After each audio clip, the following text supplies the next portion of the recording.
Karugtong na halos ng buhay ng Katandunganon ang bagyo. Nakapagtataka kung gayon kung bakit hindi makikita ang imahe ng bagyo sa karamihan sa mga ipinipintang kwadro ng mga kontemporanyong artista ng isla. Mas pinipili nilang itanghal ang mapayapang pamumuhay ng mga taga-isla sa halip na ang kaguluhan. Sa mga artista ng isla, nag-iisa si Maruha Panti na humahango sa puwersa ng mga bagyo tungo sa kanyang mga obra na gumagamit ng kombinasyon ng abstrakto at figuratibong estilo. Ito ang nangingibabaw na pamamaraan sa pinta niyang pinamagatang Embracing Chaos.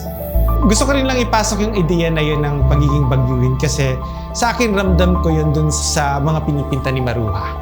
Yung puwersa ng hangin, yung puwersa ng agos. Alam pong kilala ng katawan niya at naramdaman siguro rin yung kung paanong nakikipag-tunggali ang katawan doon sa anumang sandali ay posibleng bumura sa'yo. Di ba? Yun yung elemental. Yung feeling ko na elemental force represented or kinakatawan din ng mismong yung nakapaligid doon sa figura ng katawan. Dalawang bulaklak ang namumukadkad. Isa sa mata at isa sa ulo ng babae sa gitna ng nagbabanggaang mga kulay. Walang ibang makikilalang anyo. Walang humpay ang mata ng tumutunghay sa pagligid sa kawalan ng padron. Mararamdaman sa makakapal na markang iniwan ng brotsa ang galaw ng umaapaw na emosyon, ang paglalagay ng tumutunghay sa agos ng ngayon. Ito ang paraan ni Maruha upang maparanas kung paano yayakapin ang pagkawasak. Nabigyan niya ng anyo ang proseso ng paglitaw ng isang nilalang mula sa kaguluhan. Mga puwersang elemental ang nagpapaalon sa kanyang mga kulay. Pinupulsuhan niya sa pamamagitan ng pagpinta ang diin sa daigdig ng pagsisimula ng buhay. Kahit na nagsimula talaga siya sa sabihin na natin mas figurative o figuratibong paraan ng pagpinta, mas pinipili niyang ihalo ang figuratibo sa abstrakto. At dahil din dito, mas kinailangan niya ring tuklasin ang potensyal mismo ng kanyang medium. Hindi niya lang pinipinta ayon sa kumbaga namamayaan ng estetika dito na kinakailangang kopyang-kopya, yung ultra-realist na approach sa pagpinta, para bang mararamdaman mo rin doon ang mismong mga pagtutol niya sa ganong pressure, sabihin na natin, sa isang artist. Kasapi si Maruha ng grupong Isla Catanduanes Visual Artists Guild, ang nangungunang organisasyon ng mga visual artists. Sa mga inoorganisang exhibit ng mga aktibong grupo sa probinsya, karamihan sa mga artwork na itinatampok sa kwadro ay mga pastoral na eksena.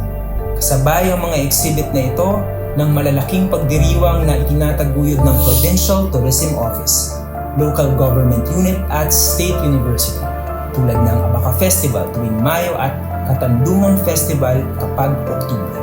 Ideal na larawan kung gayon ng matiwasay na pamumuhay sa magandang kapaligiran na panghatak ng mga turista at pampukaw ng nostalgia sa nakaraan ng mga lumaki sa isla.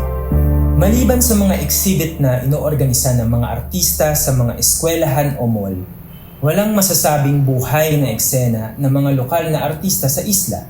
Malaking tulong sa pagyabong ng komunidad ng sining sa probinsya ang Renzo Art Gallery. Dati itong nakatayo sa Cubao, Quezon City, ngunit inilipat ni Renzo Hernandez nang umuwi siya sa Catanduanes. Ang inoorganisa nilang mga exhibit sa loob at labas ng isla ay nagpapakilala sa talento ng mga Katandunganon sa pagpinta at nagbigay ng oportunidad upang mapatalas ang kakayahan ng maraming lokal na artista. Sa nakalipas na mga taon, naging aktibo sa pag-oorganisa ng mga exhibit at workshop ang Kamot, Unokat, at Isla Catanduanes Visual Artists Guild na nakatulong sa mga baguhang artista upang mapaunlad pa ang kanilang sining. Isa sa paboritong paksa na ipinipinta ng mga kontemporanyong artista sa isla ay ang pang-araw-araw na eksena ng pamumuhay ng mga parahagon. Tuwing Mayo, may exhibit na binubuksan sa lobby ng Kapitolyo na nakatuon sa pagpapakita kung paanong bahagi ng buhay Katandunganon ang pagtatanim at pag-ani ng abaka, na siyang nais ipangalandakan ng lokal na pamahalaan at opisina ng turismo sa isla sa kanilang opisyal na salaysay ng masayang pamumuhay sa isla. Pinakamalaking producer ng abaka sa buong Pilipinas ang Catanduanes, kaya tinawag itong abaka capital ng bansa batay sa proklamasyon ni dating Pangulong Rodrigo Duterte noong 2022. Ipinagmamalaki ng mga namumunong politiko ang posisyong ito ng Catanduanes, ngunit hindi gaanong nararamdaman ang karangalang ito ng ordinaryong parahagot. Mababa ang presyo ng bilihan ng bandala kahit na napakahirap ng proseso ng pagtatanim at pag-ani nito, samantalang mahal ang presyo ng mga ikokonsumo nilang mga produkto. Isa sa pinakamahirap na sektor sa Catanduanes ang mga parahagot. Nitong nakalipas na mga taon, lalo na pagkatapos ng pandemya, maraming abakolero ang nangibang bayan upang magtrabaho. Marami ring anak ng parahagot ang napuwersang tumigil sa pag-aaral. Maraming tradisyon na kakabit ng pagtatanim ng abaka ang nanganganib na mawala. Kaya nakapagtataka kung bakit hindi isinasalamin ng produksyon ng sining sa isla ang kalagayang ito ng mga abakolero.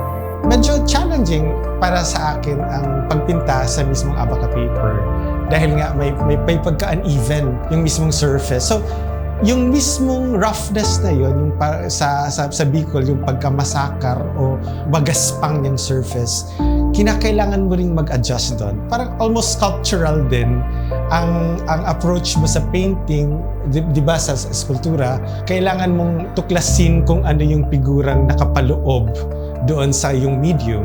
Posibleng iba-iba ang canvas. Hindi siya isang primed na canvas na even. Somehow, kailangan mong mag-adjust continuously doon sa iyong background. Tinutuklas ni Maruha ang potensyal ng abaka paper sa pagpipinta. Bumagay ito sa estilo niyang abstrakto. Tinutugunan niya ang gaspangan ng canvas ng katumbas na kapal at ingay ng aksyon sa pagpinta at kulay. Hindi panatag ang lumilitaw na imahen sa material na gawa mula sa tapon ng mano-manong paghatak ng mga hibla ng bandala.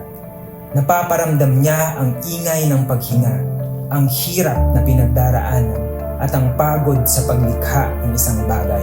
Sa palagay ko, nasa exploratory na antas pa lamang ang paggamit din itong medium na ito. Kung tatagal siya, makikita pa natin ang bilang isang medium. Pero mainam na nag-eksperimento rin, hindi lang naman si Maruha, kundi ang maraming mga artists dito sa paggamit ng medium na ito. Pero para sa akin, sinasangkap niya mismo yung unpredictability nitong medium sa kanya mismong pagpinta. Hindi siya overly determined nung kagustuhan mo bilang isang artist na pasunurin lang yung medium mo sa kung ano yung gusto mo. Sa halip, kinakailangan mong mag-engage talaga dun sa materiality ng iyong medium. Bumagay din ito sa kanyang estilo dahil medyo thick din o makakapal ang kanyang strokes. Yung thickness and roughness ng mismong surface ay ini-engage niya. Gawa sa Santa Isabel sa munisipyo ng Bato ang papel na canvas na ginagamit ni Maruha sa pagpipinta. Gawa ito sa arakuak, ang bahagi ng puno ng abaka na itinatapon sa proseso ng paghagot na ibinababad sa kemikal at niluluto upang lumambot at maihiwalay ang mga hinaymay. Sasalain ito sa isang kulmahan bago ito patuyuin. Walang dalawang papel na abaka ang magkatulad. Medyo bago pa lamang itong medium sa pagpinta kaya tinutuklas pa ng mga pintor ang mga posibilidad. Sa isang artista na katulad ni Maruha na naglalaro sa pagitan ng figuratibo at abstrakto, ang pagtutol sa kagustuhan niya ng mismong material na pinipintahan ang posibleng magbigay ng karagdagang dinamismo sa proseso ng kanyang pagpipinta. Maraming problema ang kinaharap ang mga abakolero kaya't malaking tulong sa sektor nila ang paggamit ng material na gawa sa tapon ng paghagot. Kung ihahambing sa mga dibuho ni Anita Magsaysay-Ho o ni Norma Belleza, hindi dekoratibo ang representasyon ni Maruha ng mga bulaklak. Hindi pinaamong hardin, hindi pinatas na mga bulaklak na iaalay sa altar o ibibigay sa minamahal, kundi ang mismong buhay na aksyon ng pagbukadkad ang gusto niyang iparamdam. Naiiwasan niya ang pagkatawan sa bulaklak na nagtataglay ng kahulugan. Mas inuugat niya sa kaguluhan ng abstraksyon ang puwersa ng pagpapatuloy ng buhay, katulad sa pangangailangang magsimula muli pagkaraan ng pagkawasak na dala ng malalakas na bagyo.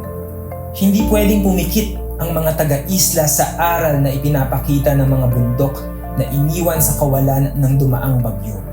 Kung paanong umuusbong pa isa-isa ang mga dahon, paunti-unting nagsasanga ang mga naputol o nabali, kung paanong tumutubo ang kahoy kahit na nabaluktot ang mga sanga, kahit hindi na maituwid, at kung paanong tumutulak ang puwersa ng buhay upang magpatuloy.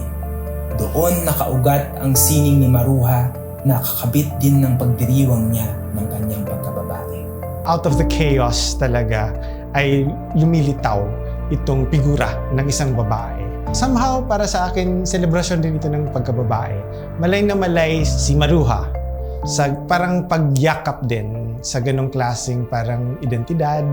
At somehow, pagdiriwang, celebratory. Masasabing generiko ang mga bulaklak na ipinipinta ni Maruha.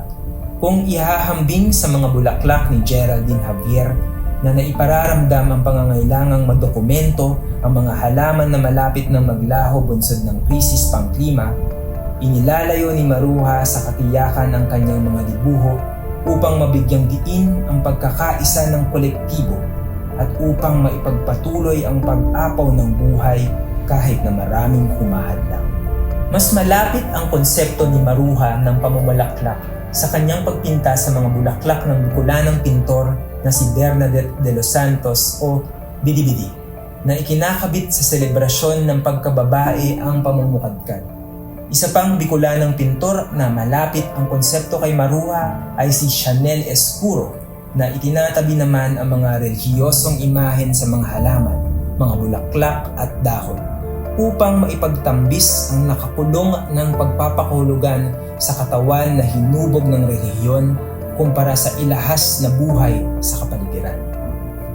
Sa harap ng mahirap na realidad, kinikilala ng sining ni Maruha Panti ang pangangailangan ng kasalungat na puwersa ng pagpapatuloy ng buhay. Pinagtatagpo niya ang kaguluhan at katiwasayan, ang abstrakto at figuratibo, ang paglikha at pagwasak, magkarugtong at kumukuha ng puwersa sa isa't isa, namumukadkad sa gitna ng kawalang anyo ang bulaklak, umaapaw ang puwersa ng pagiging babae. Iniimbitahan ko kayo na basahin ang orihinal na sanaysay sa wikang Bicol na bahagi ng antolohiyang Suring Sining na inilimbag ng NCCA sa pakikipagtulungan ng Ateneo Art Gallery at Katipunan Journal.